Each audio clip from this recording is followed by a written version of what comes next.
বন্ধুগণ, আমাদের YouTube channel আমাদের পাঠশালায় আপনাদের স্বাগত জানাই। এবং আজকে আমরা যেটা শিখব সেটা হলো ইট। ইট সম্পর্কে আমরা সব বিস্তারে জানব, যে ইট কি, কয় প্রকার, ইটকে কীভাবে ব্যবহার করা যায়, ইটের সঙ্গে ইন্ট্রোডাক্টিভ ইট এবং ইন্ট্রোডাক্টিভ দেয়ারের মধ্যে কী পার্থক্য, এবং ইটের ব্যতিক্রম এবং ইটের অনেক উদাহরণ, এগুলো আমরা আজকের ভিডিওতে জানব। তো চলুন শুরু করা যাক। তো প্রথমে আমি যেটা বলবো যে ইট কি।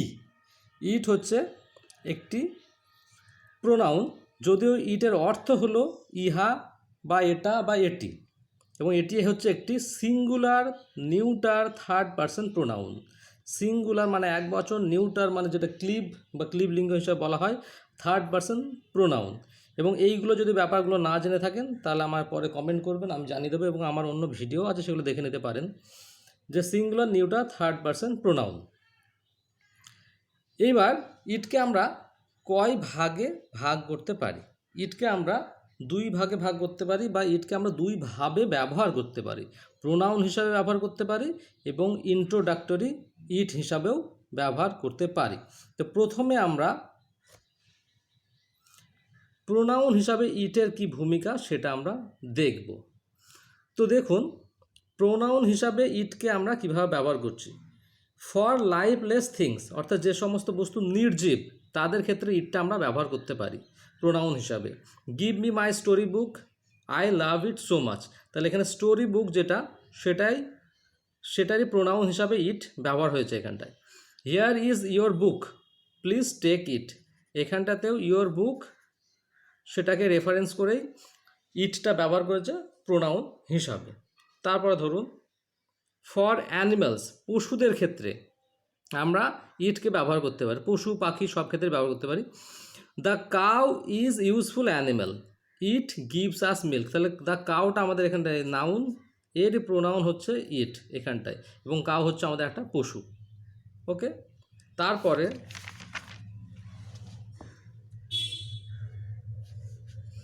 এবার দেখুন, he has a rabbit, he has a rabbit, it is white in colour. তাহলে এখানটাতে ওই র্যাবিটের জায়গাটাতেই আমাদের ইটটা ব্যবহার করছে। He has a rabbit, it is white in colour. তার একটা র্যাবিট বা খরগোশ আছে যার রঙটা হচ্ছে সাদা। তারপরে ধরুন, দে হ্যাভ এ গোট, তাদের একটা ছাগল আছে। It is a timid animal. Timid মানে হচ্ছে নম্র শান্ত, সেই শর্তে ব্যবহার করা হয়। কিন্তু আমাদের এখানে যেটা বোঝার বিষয়, যে গোট যেটা আমাদের ছাগল, এটা একটা পশু, এবং সেই পশুর ক্ষেত্রেই ইটটা আমরা ব্যবহার করেছি প্রোনাউন হিসাবে। I have a dog, it is very faithful. আমার একটা কুকুর আছে যেটা খুবই বিশ্বস্ত। তাহলে এই ডগের ক্ষেত্রে, ডগও একটা পশু, তারই প্রোনাউন হিসাবে ব্যবহার করা হচ্ছে ইট। তারপর ধরুন, the dog is a faithful animal, it barks at night. সেই একইভাবে ইটটাও এখানটায় ডগের জায়গায় ডগের প্রোনাউন হিসাবে ইটটা ব্যবহার করা হয়েছে। এবার আমরা ফর ইয়ং চাইল্ড, শিশুদের ক্ষেত্রে, অর্থাৎ শিশুদের ক্ষেত্রে বলতে আপনাকে নিউটার যে শব্দটা বললাম, ক্লিব লিঙ্গ, যে লিঙ্গগুলোকে আমরা সঠিকভাবে ছেলে না মেয়ে বুঝতে পারি না বা আইডেন্টিফাই করতে পারি না, সেই সব ক্ষেত্রে আমরা এই ইটটা ব্যবহার করি। যেমন ধরুন, when I saw the child, when I saw the child, যখন আমি ছেলেটাকে দেখেছিলাম, যখন আমি শিশুটাকে দেখেছিলাম, ইট ওয়াজ প্লেয়িং, সে খেলছিল। ইট এখানটাই চাইল্ডের রেফারেন্সেই ব্যবহার করা হয়েছে। When I saw the child, it was playing, যখন আমি শিশুটিকে দেখেছিলাম সে খেলছিল। The baby is crying for its mother, বাচ্চাটা এর মায়ের জন্য কাঁদছে। তাহলে এই বাচ্চাটা এবার ছেলে হতে পারে, মেয়েও হতে পারে, সেই জন্য এইসব ক্ষেত্রে আমরা ইট প্রোনাউন ব্যবহার করে থাকি। তারপরে ধরুন, নাউন প্রোনাউনকে গুরুত্ব দেওয়ার জন্য, নাউন প্রোনাউনকে গুরুত্ব দেওয়ার জন্য সেটা কীভাবে, ইট is I, it is I who have done this. তাহলে এই যে ইট ইজ আই, এখানে আইটাকে উপরে গুরুত্ব দেওয়ার জন্যই ইটটা ব্যবহার করা হয়েছে। It is I who have done this. তারপরে ইট ইজ ইউ, এই এখানটাতেও it is you who have written this letter. তাহলে এখানে নাউন প্রোনাউনের উপরে গুরুত্ব দেওয়ার জন্য এটা ব্যবহার করছি আমরা। তারপরে ইট ওয়াজ আই, ওই একইভাবে ইট was I who called him, এই যে ইটটা আই ইউ এই যে প্রোনাউনগুলো আছে এই প্রোনাউনের জায়গাগুলোতে আমরা ব্যবহার করেছি। এরপরে ধরুন অপরিচিত ব্যক্তি বা দেখা যাচ্ছে না এমন কাউকে প্রশ্ন করা হলে ইট ব্যবহৃত হয়। অপরিচিত ব্যক্তি অর্থাৎ আননোন কোনো ব্যক্তি বা দেখা যাচ্ছে না এমন কাউকে প্রশ্ন করা হলে ইট ব্যবহৃত হয়। যেমন ধরেন who is it, it's me Rahim. তাহলে এটা কে? It's me Rahim. তাহলে এই যে ইটটা ব্যবহার করা হয়েছে, হু ইজ ইট, ইট এখানটায় ইটস মি রহিম, অর্থাৎ এখানে একটা অপরিচিত কোনো একজন, তার ক্ষেত্রে এটা ব্যবহার করা হয়েছে। তারপরে ধরুন who is at the door, দরজায় কে? It is Rima. এই যে ইটটা ব্যবহার করা হয়েছে, who is at the door, অর্থাৎ দরজার কাছে কে আছে সেটা আমি দেখতে পাচ্ছি না বা সে হয়তো অপরিচিত, সেই ক্ষেত্রে আমরা ইটটাকে ব্যবহার করছি। Where is your mobile phone, তোমার মোবাইল ফোনটা কোথায়? It is on the table, it is on the table. তাহলে ফোনটা কোথায় আছে? এটা টেবিলের উপরে আছে। এটা আপনি ওই জড় বস্তুর রেফারেন্সেও এটা ব্যবহার করতে পারেন। ইট ইজ, এটা যেহেতু মোবাইল। আচ্ছা, তাহলে এগুলো দেখলাম আমরা প্রোনাউন হিসাবে ইটের ব্যবহার। এইবার আমরা দেখব ইন্ট্রোডাক্টরি ইট হিসাবে, ইন্ট্রোডাক্টরি ইট হিসাবে অর্থাৎ ইটকে সূচনা বা আরম্ভমূলক শব্দ হিসাবে আমরা দেখব, যে ইটকে আমরা সূচনা বা আরম্ভমূলক শব্দ হিসাবে কিভাবে ব্যবহার করতে পারি সেটাই আমরা দেখব। তো আমরা সূচনা বা আরম্ভ যেহেতু বলছি, অর্থাৎ বাক্যে অনেক সময় আমরা সঠিক সাবজেক্ট খুঁজে না পেলে পারে ইটকে ব্যবহার করি। যদিও দেয়ারের ক্ষেত্রে এই কথাটা বলেছিলাম, এবং ইট এবং দেয়ার, ইন্ট্রোডাক্টরি ইট এবং ইন্ট্রোডাক্টরি দেয়ারের পার্থক্য আছে, সেই জায়গাটাও আমি বলবো আপনাদের ক্ষেত্রে।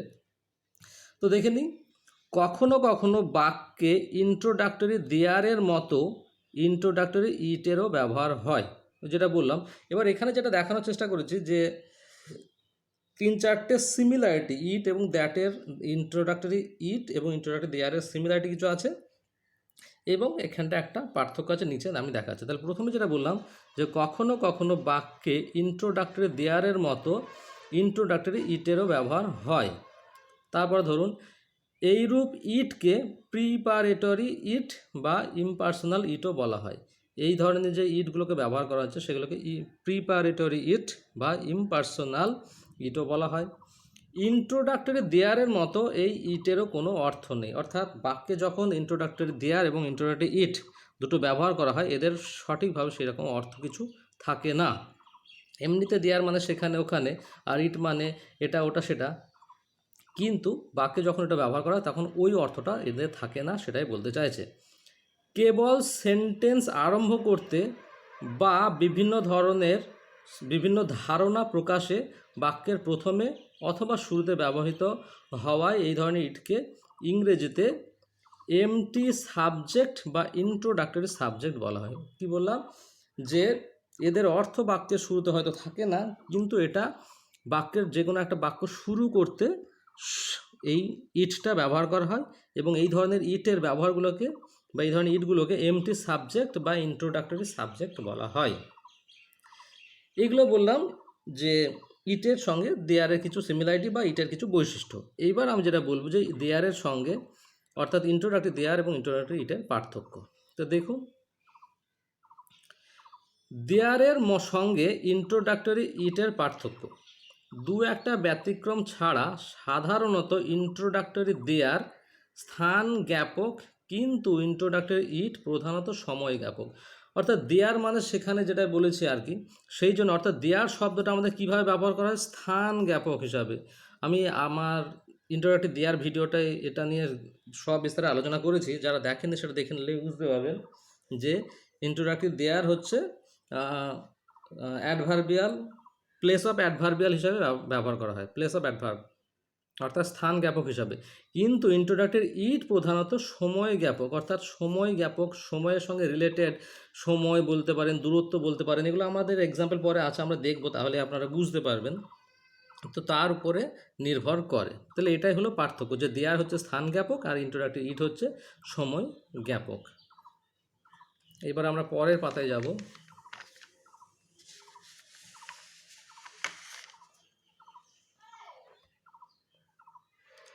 এই দেখুন, এখন ইটের ব্যবহারকে আমরা নিম্নলিখিতভাবে সাজাতে পারি।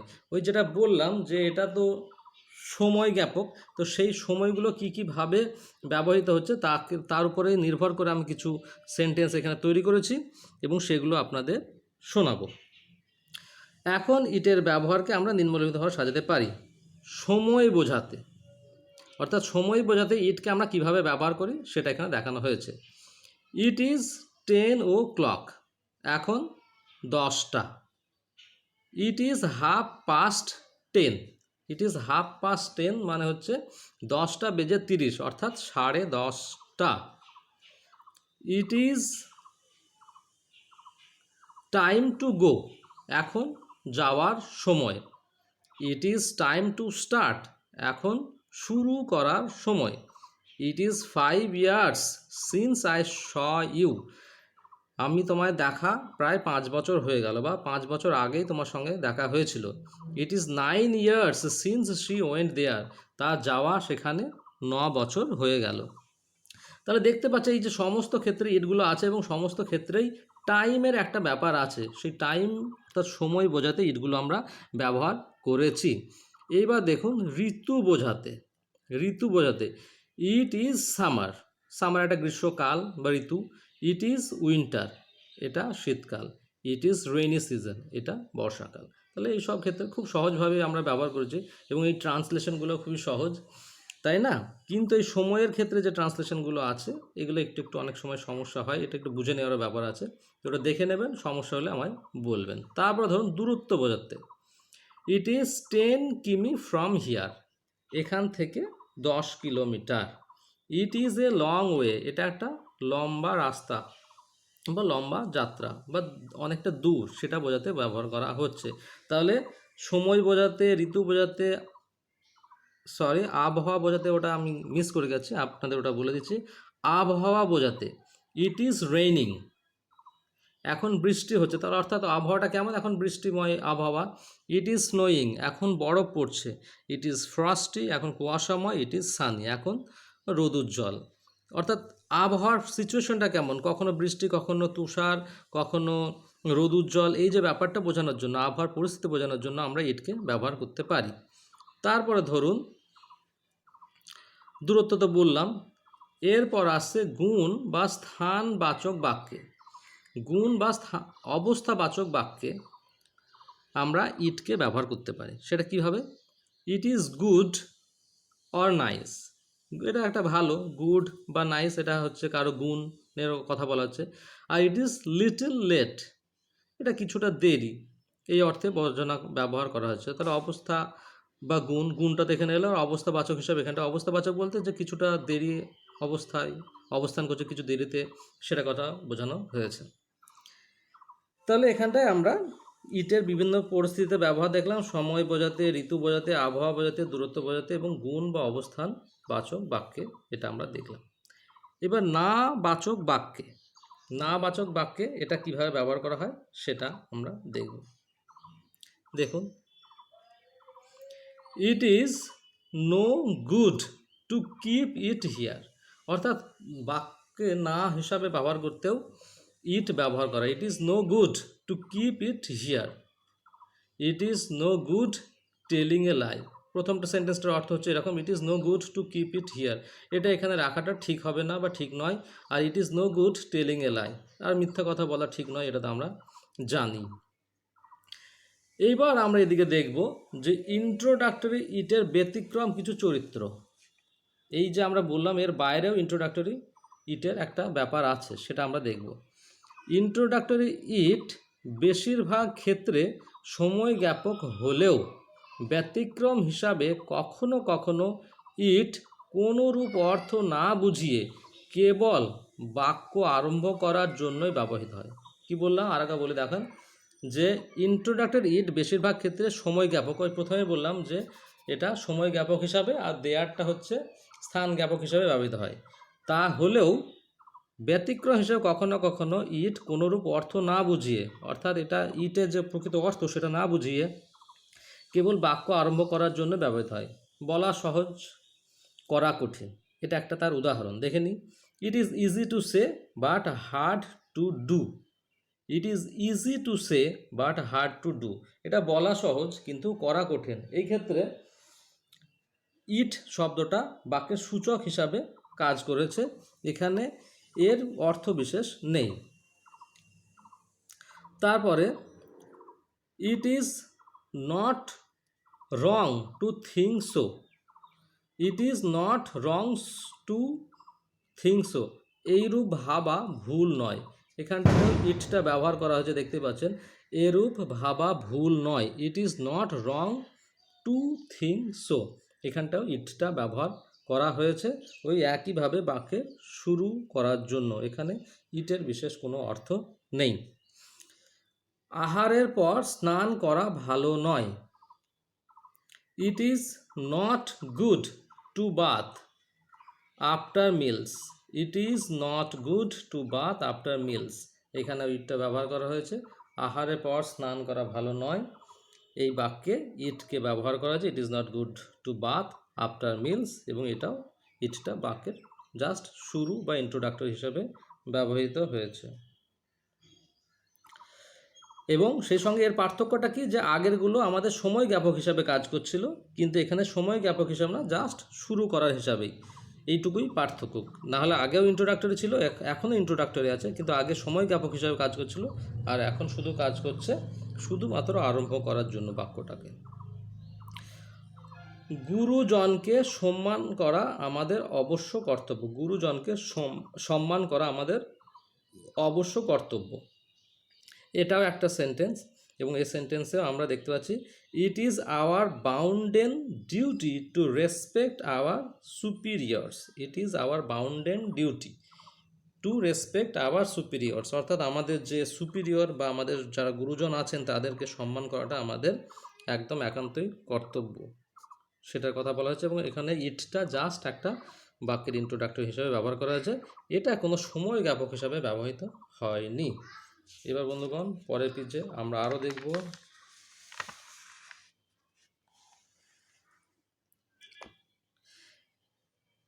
এইবার আমি কতগুলো এক্সারসাইজ আপনাদের এখানে করতে দিয়েছি, অ্যাকচুয়ালি আমি করেই দিয়েছি আর কি। বিভিন্ন রকম এই যে আমরা শিখলাম তার উপরে বিভিন্ন সেন্টেন্স এখানে আমি করে দিয়েছি, যাদের আপনাদের যদি কেউ শেখেন এবং শেখাতে চান তাহলেও আপনাদের সুবিধা হবে, সেই কথা মাথায় রেখেই। তো দেখে নিই চলুন। এখন শীতকাল, ইট ইজ উইন্টার নাও। তাহলে আমি ওই যে একটা সিজনের ব্যবহার বললাম, যে ইটকে সিজন হিসেবে ব্যবহার করা যায়, ইটের অর্থাৎ সিজন বা ঋতু বোঝাতে ইটকে ব্যবহার করা যায়, তার একটা এক্সাম্পল হলো এটা। আজ খুব ঠান্ডা, it is very cold today. ওই যে ওয়েদার, সেটা বোঝানোর জন্য ইটটা এখানে ব্যবহার করা যায়। আজ খুব গরম নয়, এটা ওয়েদারের মধ্যে আসে। ইট is not so hot today, আজ খুব বেশি গরম নয়। সকালে বেড়ানো স্বাস্থ্যকর, it is good for health to walk in the morning. এটা বলতে পারেন যে আপনার ওই যে কোনো রকম কী বলে সময় জ্ঞাপক না হয়ে শুধুমাত্র ইন্ট্রোডাক্টর হিসাবে এখানে ব্যবহার হয়েছে। It is good for health to walk in the morning, সকালবেলায় হাঁটা স্বাস্থ্যের পক্ষে ভালো।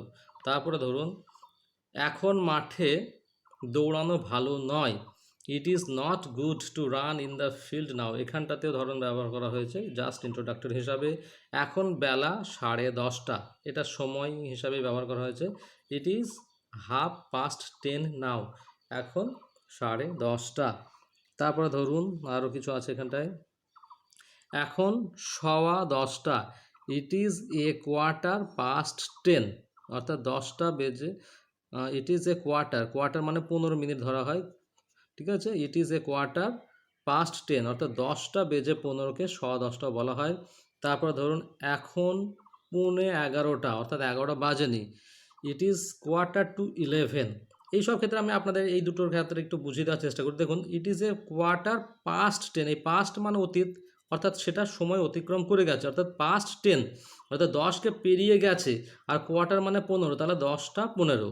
আর এখন এখানে দেখুন, এখানে 11:15, অর্থাৎ 11টা বাজতে 15, সেই জন্য 2:11, অর্থাৎ 11-এর দিকে যাচ্ছে, 11-এর দিকে যাচ্ছে 2, বোঝা গেল? এটা হলো একটা বড় পার্থক্য, এটা একটু জেনে রাখবেন। অনেক সময় এই সব ব্যাপারগুলো একটু বুঝতে অসুবিধা হয়, যে কটা বাজছে বা কটায় আমরা ট্রান্সলেশন করতে গিয়ে কী বলবো, 11:15, 10:15, তো ইট ইজ 11:45, অর্থাৎ আর 15 মিনিট হলে 11 হবে বা 11টা বাজবে, বা 11টা বাজতে এখনও 15 মিনিট বাকি আছে। এই মাত্র 5টা বাজলো, ইট হ্যাজ জাস্ট স্ট্রাক 5, এই মাত্র 5টা বাজলো, ইট হ্যাজ জাস্ট স্ট্রাক 5। ওকে, এই জাস্ট স্ট্রাক শব্দটায় এই মাত্র, জাস্ট এই মাত্র যেহেতু, সেই জন্য এই জাস্ট স্ট্রাক 5টা ব্যবহার করা হয়েছে। এরকম আরও কিছু এক্সাম্পল এদিকে আছে, আমরা সেগুলো আস্তে আস্তে দেখে নেব। এগুলো আপনাদের শেখার পর এগুলো সুবিধা হবে আরও ভালো করে বুঝতে, এক্সাম্পলের মাধ্যমে আরও ভালো বুঝতে পারবেন, এবং আপনারা যদি কাউকে এই এক্সাম্পলগুলো করাতে চান সেক্ষেত্রেও আপনাদের সুবিধা হবে। এখন 7টা বাজতে 5 মিনিট। দেখুন তাহলে 7 যখনই বাজেনি, বাজতে এরকম বলবে তখন 2 হবে। ইট ইজ 5 minutes to 7, অর্থাৎ 7টা হতে 5 মিনিট, 7টা বাজতে এখনও 5 মিনিট বাকি আছে।